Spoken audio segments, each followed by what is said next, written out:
Our speaker this morning is Joey Asterino. Joey is a four-year student from Reading, PA. He's a member of the varsity boys lacrosse team. If he'd been allowed to, he would have shouted out all his friends by name in this introduction. He's the proud roommate of Quinn Craig. Joey? Thank you. When I made the decision to come to Hill, I made it because I thought the opportunities would help me become immensely successful.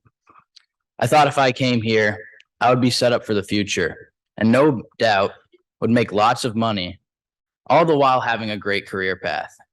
In fact, when I came here third form year, I had no idea what I wanted to do in college. I thought this place would help me figure that out. And to say Hill did not give me the guidance in finding what I wanted to do and pursue the rest of my life would be a lie. Because I've been given tools, teachers, and challenges that have really made me think hard about what I want to pursue. In fact, recently, I'm thinking of venturing into the custom t-shirt business. But after yesterday, I don't know if I'm going to do that anymore. It's a tough day.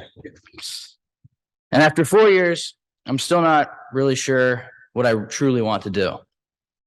But Hill has made me realize things much greater and much more important that I want to incorporate into the coming chapters of my life. The great things is, I don't know why I skipped that. Third form year, I sat in the very front row where the third and fourth forms now alternate, where Liam's sitting. Directly in front of me, where the end of the sixth form sat, was a sixth former who slept through every chapel. And as my time went on here, I never understood why that kid would fall asleep. I think chapel talks are one of the greatest and most unique traditions of our school. As much as these talks can be entertaining, they can be equally as moving. My first chapel talk is one that has stuck with me through my time here at Hill.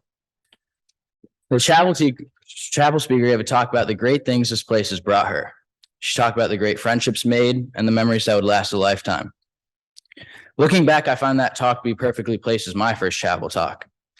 It got me excited about the experience of the Hill School and motivated me to embrace the time I had here. Since that chapel talk, I believe we have strayed away from giving Hill its flowers while we are here. With the opportunity to speak to you all today, I've decided to use it to look back on what have been the best times of my life so far. After going to the same public school all my life, my arrival here was a complete 180. I left the friends I've known all my life, my family had moved, and on top of that, I'd update my wardrobe with blazers, ties, khakis, and all that other stuff. And I honestly think it's so sick that we get to wear ties and blazers every day, except no one's wearing them today except me. Despite my constant attempts to be out of the dress code, when I'm actually in it, I feel so professional. That's why I wore today.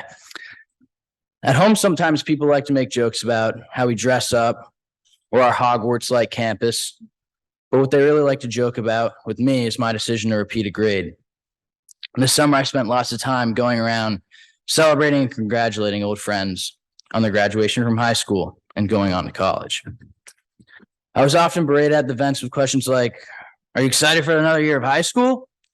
They asked the question as if they already knew the answer, so as if I was going to reply all upset and mopey that I have to spend another year with you all. Little did they know, and as many of you know, I could be more excited to still be here at Hill. Without hesitation, I let them know that. But I also made sure to let them know that I was also dreading it and did not want to see my time here come to a close. They looked at me as if I was crazy, and some of you right now may also think I'm crazy for feeling that way. After all, what could be so amazing about this place? After recalling my first chapel talk, I searched long and hard for what could be my greatest Hill School memory.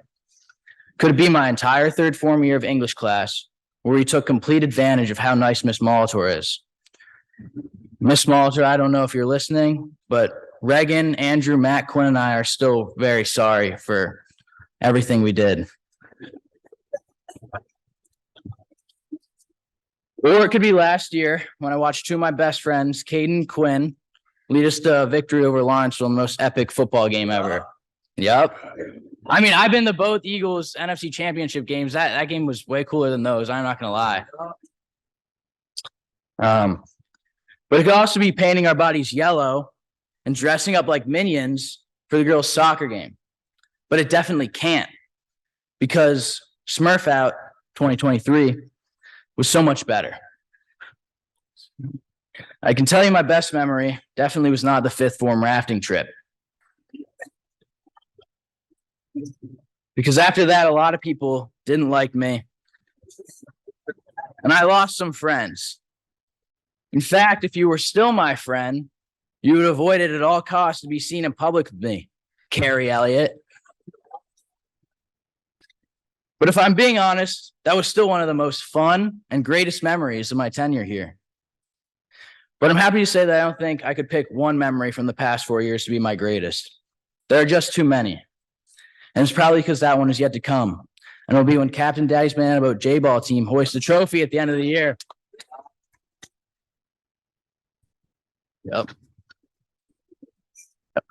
But to be real, I'd have to say my favorite memories here aren't the big ones, like Elbow Weekend, or the sixth form dance, or the retreats. Definitely not those. Or any event that is forced upon us. Instead, what carries the most weight with me are the everyday things we do here. The buffet dinners where you eat your food in 10 minutes, but stay for an hour to talk with your friends. The Saturday night when we swear there's nothing to do here, but we end up playing basketball or silly stringing people, something like that. Or just going to the library to do no work at all. At least I never get any work done there ever. Other schools, or at least the ones around where I'm from, don't put you in positions to create moments like that. So I've Hill to thank for all the memories, big or small. But those memories have no value or significance without the people they're made with. You do not find people anywhere else like the people here. And to note, I love that we have people from all different walks of life in a number of different places around the globe. I love to tell people who do not know much about Hill how a lot of the kids here are from totally different parts of the world. And I think it's a gift we get to learn and experience things from people who have grown up so differently from each other. So after pondering the question of my greatest memory, I began to notice something else. And that is that the greatest thing Hill has given me is the people. Growing up, I never had any siblings. I'm an only child, which a lot of you can probably tell. But over the past 4 years, I feel like I've gained brothers and sisters. I truly feel as if I've added to my family. Whenever I envision having siblings, I imagine the dynamic of having someone who could be my best friend, but also push my buttons to no end. Someone who would do stuff that would make me want to hate them, but I still love them unconditionally. So when I look back on the moments where people have become family, I think of a particular story. Last year, on the night before commencement, I got in an argument with my best friends in the CFTA parking lot. For the story's purposes, we'll just call him Reagan. Whatever we were arguing about was definitely not a big deal at all, just typical bickering we always do. Annoyed, I decided to spray a little water on his shoes as the argument went on.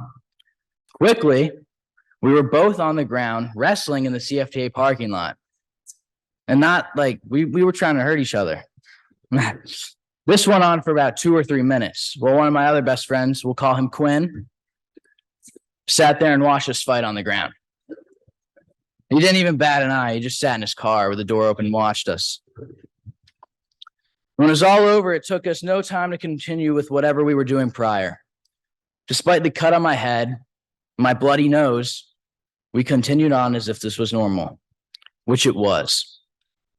I could not count how many times my friends and I have gotten so heated with each other, it has turned physical. I mean, this year alone, I've lost my dorm room table, thanks to you, and Anthony, he's not here, he's listening. My couch, a lot of people did that one. Because we often can't resort to civil conversations. You may be wondering how this story, though, relates to the quote unquote great people I've met here. Well, I think that love for one another should not be defined by our best times together, but rather by our worst. No matter how much these people have proven to tick me off, I'll always love and stay loyal to them. So whenever we argue in the student center or get annoyed at each other in the dorm, or have to take a 4-month hiatus from talking, sorry, Rose. She's not even here for this, but if you watch the stream, I shouted you out. or just have to wrestle it out in the CFTA parking lot. Just know that even in our worst moments, I still cherish my relationships with all of you and will never take them for granted, especially since I can often be the root of the problem. I've never been with a group of people who, even despite their flaws, still have so much unconditional love for each other until I came here. My favorite way to describe this year is as a 9-month-long sleepover with my best friends. So far, I would say it has lived up to expectation. And as a former day student, I definitely wish I had more time as a boarder. As I've said before, I'm in no way ready to leave this place. And contrary to popular belief, I don't plan on coming back. Miss Zek told me I was going to be the student activities director in 5 years, but I'm not going to do that, I promise. Of course, I'll come back to see some games and some of you graduate, but I won't be popping up regularly in hopes of reliving the glorious days of high school. I want to leave this place with closure and have my heart focused on the next chapter of my life. I'm not sure what can prepare me for leaving this place. And when commencement day comes, there's a good chance I still won't be ready. I'll be crying a lot, I promise. This truly has been the greatest time of my life. What I ask of us all, whether you have 3 months left here or 3 years, I ask that you embrace all the time we have here and not take it for granted, especially if you're an underformer. I beg and plead that you take it all in when you're here, because come your 6th form year, you'll constantly tell yourself that you wish you had more time and that you wish you bought that sweet custom t-shirt that was on sale your freshman year. 3rd form year, my bad. They're still for sale, by the way. Embrace the good times here, the good times that are blown up to be extravagant, like Maple championships, dances, Elvo weekends. Soak those all in. Make sure to enjoy the little things that we take for granted too. Embrace the challenges here. They'll help you find out more about yourself than you think. And tell your friends you love them, because we will not have the luxury of seeing them every night before we go to bed and every morning when we wake up. When I started this talk, I let you all know that despite the rigorous academics of the Hill School and its many high-level classes that provide you with the best opportunities, I still do not know the answers to getting rich or pursuing a career that will grant me and my future family a very happy life. But I found things much greater. I found relationships that I'm positive will last me a lifetime. Truly, I believe they will last until the day I die. I cannot wait to be 40 years old and still punish the loser of our fantasy football league. This year it's Jake Moshang. And he's in for like a treat, because last year I was in the cage. That's what we call it. You can think whatever it is, but it's not fun. But he's in for a treat. The memories I have made here are very near and dear to my heart and forever will be. The good ones, the bad ones, and the ones in between. As my parents listen to this talk, they may be a little upset to hear me talk about how the money they sacrificed for me to go here did not suffice the expectation in regard to academics. But the gift they have given me of being able to go to the Hill School is something I am most grateful for. After all, I did learn one thing during my time here. That is that life is not about having a great job, making a lot of money, or being high in status. But it's actually about relationships and surrounding yourself with people that make life worth living and that make you happy. I could be living out of a box, still begging people to buy my newest t-shirt. But if I still had the people I've met here, I'd say I have everything. So thank you, Hill, for giving me the answer to finding happiness. And thank you all for embracing the one-of-a-kind culture that makes this place somewhere we can all find people that change our lives. Thank you. Go Birds.